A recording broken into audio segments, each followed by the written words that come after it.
High school के जो exam हैं वो खत्म हो चुके हैं, यानी कि यूपी बोर्ड के। अब आपको तलाश करनी हो रही होगी कि आईएएस और आईपीएस इन जैसी पोस्टों के लिए हम अभी से कैसे तैयारी करें। तो हम आज आपको पूरी फुल डिटेल देने वाले हैं कि आप कैसे आईएएस और आईपीएस, एसडीएम, डीएम ऐसे बहुत सारी पोस्टों के लिए आप कैसे अभी से तैयारी करके और अपनी एज तक पहुंचते पहुंचते आपको नौकरी मिल जाएगी। जो लड़का इस समय, लड़का लड़की 16 साल का आईएएस का एग्जाम देने के लिए उसे किसी भी इंडिया की किसी भी यूनिवर्सिटी से ग्रेजुएशन करनी होती है। तो सबसे पहले ग्रेजुएशन करने के पहले उसको क्या करना पड़ता है? 12th करना पड़ेगा जो हाई स्कूल में, यानी कि 2 साल उधर और 3 साल इधर, 5 साल में आप आईएएस बन जाओ। ग्रेजुएशन खत्म और आईएएस बन, यानी कि 21 साल की उम्र में आपके पास समय है कि आप डीएम, एसडीएम बन सकते हैं। तो करना क्या होगा? बात की जाए आईएएस की, तो इसका जो एग्जाम होता है वो 3 फेजों में होता है। 3 प्रकार से इसका एग्जाम कराया जाता है और एक साल में पूरा एग्जाम पैटर्न हो जाता है। क्यों? क्योंकि फरवरी में इसका नोटिफिकेशन आता है पेपर का, मई में इसका प्रीलिम्स होता है, सितंबर और अक्टूबर में मेंस का होता है, उसके बाद जनवरी तक क्या होता है? इसका इंटरव्यू हो जाता है। तो 3 पार्टों में क्या होता है? इसका एग्जाम होता है। अगर बात की जाए 3 पार्टों में, एक पार्ट में होता है प्री, मेंस और इंटरव्यू। अब सबसे पहला जो एग्जाम होता है प्री, यानी कि जिसे कहते हैं प्रीलिम्स, उसमें बेसिकली आपको क्या होता है? अपनी कट ऑफ लानी होती है। कट ऑफ कितनी कट ऑफ आती है? जैसे कि यहाँ पे हम मानते हैं 2 पेपर होते हैं, एक होता है आपका जीएस का और एक होता है सीसैट का। अब ये जो सीसैट का होता है इसमें सिर्फ आपको पास करना होता है। कितने मार्क्स? 66 मार्क्स लाने होते हैं, 33 यानी कि 66 लाने होते हैं। अगर इसमें आपके 200 में 200 आ गए और इसमें 66 नहीं आए तो आप क्वालिफाई नहीं। तो सबसे पहले इसको कैसे क्वालिफाई करें? यहां पर हर बार की तरीके से आपको 120 से और 135 के बीच में अगर आपके मार्क्स आ गए तो आपका प्रीलिम्स निकल गया।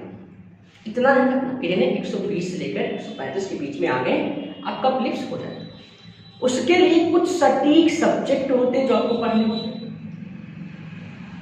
ये तो बात हुई आईएएस एग्जाम की, जो हम लोग आज के बाद डिस्कशन करने के लिए कब आएंगे कि इसका एग्जाम देंगे जो हाई स्कूल में, वो कब देंगे?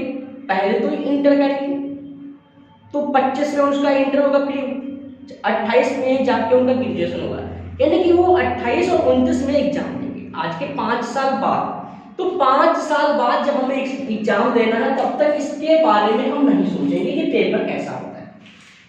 पेपर की नॉलेज बाद में ले लेंगे, लेकिन अब करना क्या? देखो, पहले हम 12th करें 10th के बाद। तो 12th किससे करें? साइंस से करें, आर्ट से करें, एग्रीकल्चर से करें कि कॉमर्स से करें? दिमाग में तो यही कंफ्यूजन घूम रहा है कि किससे करें। अगर आपको रियलिटी में डीएम, एसडीएम बनना है तो आपके लिए सीधा ऑप्शन है आर्ट। अब ये आर्ट ले लोगे तो किससे बताओगे? जिससे बताओगे वो आपको समझेगा कि आपसे खराब कोई नहीं, क्योंकि आपने आर्ट को चूज किया। तो बता भी नहीं सकते। बताना आपको किसी से नहीं कि हम आईएएस की तैयारी करने जा रहे हैं, नहीं तो लोग आपका बहुत मजाक उड़ाएंगे। जब नहीं होगा किसी से मत बताओ, बस अपने काम से फोकस करो। तो अब आर्ट में जैसे कि आपको कौन सा सब्जेक्ट बहुत अच्छा लगता है? 12th करना है, हिंदी कंपलसरी है यूपी बोर्ड में, इंग्लिश कंपलसरी। अब आपको ऐसे 3 सब्जेक्ट लेने हैं। अब वो 3 सब्जेक्ट आपके दिमाग में घूम रहे होंगे कि हमें ग्रेजुएशन किससे करनी, उससे के बाद पोस्ट ग्रेजुएशन किससे करनी, यानी कि मास्टर किससे करना। ये दिमाग में घूम रहा होना चाहिए, पहले से डिसाइड करना पड़ेगा। देखो, यहां पर सब्जेक्टों की बात की, history, geography, political science, economics, civics, education, home science, art, ऐसे बहुत सारे सब्जेक्ट हैं। लेकिन इनमें से हम सब तो नहीं ले सकते, इनमें सब तो नहीं ले सकते ना, इनमें से हम कितने लेंगे? 3 सब्जेक्ट लेंगे। तो जिसको जो अच्छे लगे उनमें से कोई 3 सब्जेक्ट चूज करो, और उसमें से एक ऐसा सब्जेक्ट चूज करो जिससे आपको आईएएस के एग्जाम में इंटरव्यू प्लस मेंस का पेपर जो आपका ऑप्शनल सब्जेक्ट हो, इन्हीं में से कोई आना चाहिए जिसमें आपकी बहुत ज्यादा पकड़ हो। History, geography, political science, economics, civics, education, social science, art, इन चीजों पे आपको जिसमें फोकस हो उस पे आप अच्छे से लीजिए। अगर बात की जाए यूपी पीसीएस की, तो यूपी पीसीएस में एक चीज अच्छी हुई है कि वहां पे जो ऑप्शनल सब्जेक्ट है वो हटा दिया गया। अब आपको ऑप्शनल सब्जेक्ट की टेंशन नहीं है यूपी पीसीएस में, ठीक है। इस साल का जो एग्जाम होने वाला है, तो अभी आपके पास बहुत समय है, 5 साल का समय, 5 साल बाद एग्जाम देंगे। 5 साल तक के लिए आपको कितना डिफरेंस करना है? 5 साल में हमें पढ़ना क्या है? देखो, शुरुआत में ये तो हमें 2 और 3 यहां से इंटर करना है, अच्छे से करना है, अच्छे मार्क्स आए, हम टॉपर की लिस्ट में आए, ऐसे पढ़ाई करें। रेगुलर आपको 6 से 8 घंटे, मैं सिर्फ बोलूंगा 6 से 8 घंटे रेगुलर डे। अब 6 से 8 घंटे अगर आप 5 साल तक पढ़ेंगे तो आईएएस तो बन ही जाएंगे, ऐसे बन जाएंगे, क्योंकि 5 साल तक पढ़ना लॉन्ग पीरियड। लेकिन उसके लिए लक्ष्य बिल्कुल अर्जुन की भांति होना चाहिए। हमेशा हम निशाना जो है हमारा एक ही जगह होना चाहिए, ये नहीं कि कहीं पर निशाना कहीं पर निगाह। 5 साल 6 साल तक आपको एक ही जगह पे स्टेबल रहना है। अब पढ़ना क्या है? इसके लिए 6 to 12 NCERT इनको पढ़ना है। शुरुआत करनी है 6 से और 12 तक पहले पढ़ना है। जब आपकी एनसीईआरटी क्लियर हो जाए उसके बाद आप रेफरेंस लाएंगे, फिर रेफरेंस बताई जाएगी कौन कौन सी रेफरेंस आती है, अलग अलग राइटर्स की रेफरेंस आती है, उन रेफरेंस को पढ़ना। इसके साथ हमें पढ़ना है, एक जीके होता है, एक होता है करंट अफेयर। अब ये रेगुलर होता है, करंट मतलब डेली का होता है, जीके मतलब, अब जीके बहुत बड़ा सब्जेक्ट है तो जीके भी पढ़नी है। जीके में यहां पे 6 to 12 में आपके साइंस के सब्जेक्ट नहीं है, आएंगे फिजिक्स, केमिस्ट्री, मैथ और बायो आपको नहीं खरीदनी है एनसीईआरटी में। अगर आपको आईएएस का एग्जाम देना 10th के बाद, यानी कि फर्स्ट ईयर और 12th की साइंस की किताबें नहीं, उससे पहले खरीद लेना, ठीक है। 10th तक साइंस आती है, 10th के बाद की साइंस नहीं है। तो जब 10th के बाद की साइंस नहीं आती, एक अच्छी अपॉर्चुनिटी है आपको आईएएस पढ़ने की अभी से।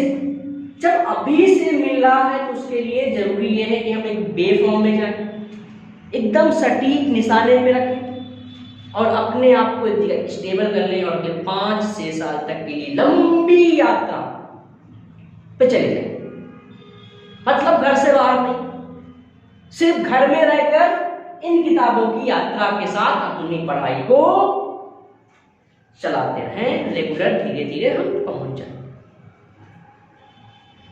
जब आप इतना हो जाए, आपका इंटर हो गया, इंटर के बाद आपको ग्रेजुएशन करना है।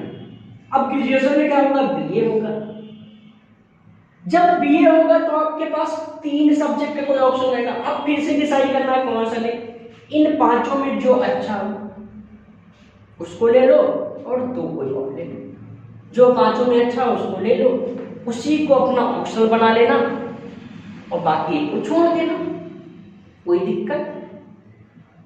2 तो ये है, 3 यहां से लोगे। इन 5 में से जो अच्छा हो, इंटर में लगे आपको 3 अच्छे लगे, उन तीनों को ले लो। उन तीनों में जो एक अच्छा लगे उसको अपना ऑप्शनल बना लेना, आईएएस का एग्जाम हो जाएगा। 5 साल तक आपको मेहनत करनी है। अब बेचारे जो इंटर कर चुके हैं उन्हें आईएएस की एग्जाम करना है, तो उनके लिए भी यही सलाह है। इंटर आपने किया है, कोई बात नहीं, अब करो बीए। किससे इंटर किया है उससे हमें नहीं मतलब, जिससे इंटर किया, जिस सब्जेक्ट से इंटर किया उससे भी हमें नहीं मतलब, सिर्फ आपको अब ग्रेजुएशन करनी है, वो भी बीए करना है। इनमें से कोई 3 सब्जेक्ट सेलेक्ट करो, उन सब्जेक्टों को प्रॉपर 12 घंटे के हिसाब से। अब आपको 8-6 की जगह पे 10 घंटे 12 घंटे पढ़ने पड़े, क्योंकि आपके पास 3 साल है, इनके पास 5 साल है। आपके पास कितने साल है? 3 साल है। तो 3 साल है और 5 साल है, तो इस लिहाज से अगर आप रेगुलर पढ़ाई करोगे तो आपको बिल्कुल मौका 100% हम श्योर हैं कि आपकी नौकरी कर सकते अगर आप ईमानदारी के साथ पढ़ाई कर रहे हैं। दिखावा मत करना कि नहीं चलो दिखावा कर लेते, सर ने कहा 2 घंटे पढ़ लेते, कर नहीं पढ़ते। आपको पूरे 5 साल तक एक बंदिश में रहकर, एक जगह रहकर, एक एकांत में रहकर अपने आप को ये समझना कि 5 साल तक हम सिर्फ क्या करें, वनवास जा रहे हैं। भगवान राम 14 साल के वनवास गए थे, आप 5 साल को वनवास चाहिए, हो जाएगा। आईएएस का एग्जाम निकल जाएगा, बस इतना ध्यान रखना। भगवान राम 14 साल के वनवास में थे, आप 5 साल के वनवास में चले जाओगे। आईएएस क्या है? आईएएस बहुत छोटी चीज है, उससे भी बहुत बड़ी चीज हो जाएगी। सिर्फ 5 साल के वनवास में जाओ, जो हाई स्कूल में है, जिन्हें आईएएस बनना। अगर नहीं बनना तो वो आपको कोई बना भी नहीं सकता, कोई आगे नहीं बना सकता। कितनी बड़ी कोचिंग में हो तब भी कोई नहीं बना सकता। कोचिंग में जाने से मतलब क्या? कोचिंग में जाने से आप आईएएस बन जाएंगे, ऐसा कोई रूल्स नहीं है। उसके लिए कोचिंग में भी यही पढ़ाया जाता था, पहले एनसीईआरटी पढ़ो तो बाद में कोचिंग जाना। मेंस के लिए आपको क्या करना है? पर डे लिखना है, क्योंकि मेंस में ज्यादातर मार्क्स आपकी राइटिंग पे मिलते हैं। कितनी अच्छी राइटिंग, जितनी अच्छी राइटिंग होगी उतने अच्छे मार्क्स मिलेंगे। तो इसके लिए भी भटकना नहीं है कहीं पे कि नहीं सर ये क्या करें। जब तो लिखोगे पर डे 20 पेज लिखोगे तो राइटिंग अच्छी हो जाएगी, और राइटिंग अच्छी हो जाएगी तो आपका एग्जाम हो जाएगा। ये मुझे करना, बस एक रास्ता, एक ही मंजिल, और उस पर हमें क्या करना है? चलते जाना है, चलते जाना है, चलते जाना है। गिरना नहीं, गिरेंगे तो फिर उठेंगे, फिर चलेंगे। चढ़ते ही जाना है, नीचे नहीं दिखना है, नीचे लौट के नहीं आना कि नहीं सर पीछे आ जाए। इतना अगर समझ जाओगे तो नौकरी पाओगे। कोई भी कंपटीशन एग्जाम की तैयारी करना है, आपको बेसिक में आर्ट साइड के ही सब्जेक्ट पढ़ना। आप किसी भी सरकारी नौकरी की तैयारी करें, सिर्फ जेई, एजेई, ऐसी एनडीए की जैसे है, आईआईटी है, नीट है, तो इनके लिए आपको साइंस साइड की। बाकी आपको गवर्नमेंट नौकरी, यूपी पुलिस है, कांस्टेबल है, रेलवे है, एसएसटी है, एसएससी जीटी है, यूपीएससी है, इनमें सब क्या आता है? सब तो आर्ट साइड आता है। तो कार्य नहीं करना, अभी से छूट जाओ और हो जाएगा।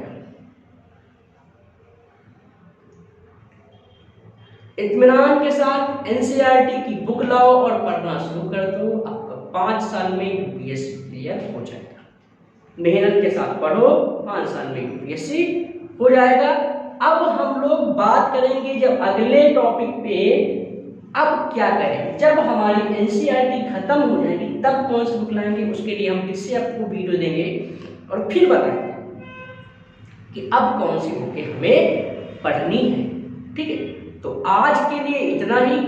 नेक्स्ट टॉपिक में हम फिर से बात करेंगे, आपके कमेंट हमें मिलेंगे, जो बताओगे, जो समस्या होगी उस पर हम आपके समाधान करने की कोशिश करेंगे, क्योंकि मैं भी यूपीएससी की तैयारी कर रहा हूं। ठीक है, मिलते हैं नेक्स्ट वीडियो में, तब तक के लिए